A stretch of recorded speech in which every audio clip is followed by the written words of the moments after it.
ងនេះមានតែបងប្អូនខ្ញុំយើងហោះដើរដូចអ្នកធំឃើញខ្ញុំនៅផ្ទះសំងំតែខ្ញុំប្រើសម្ភារៈនិយមពួកជីវិតនេះអាណាចង់ដើរខ្សែលើគ្រប់យ៉ាងវាលំបាកទៅខ្ញុំអ្នកធ្វើខាងនោះឈប់មើលពួកបែរនៅស្ទើ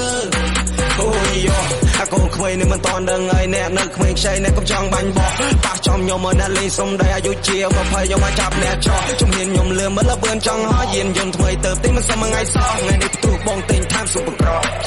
ទិញថែមស៊ុបក្រI'm watching gangថែមស៊ុបក្រទិញថែមស៊ុបក្រ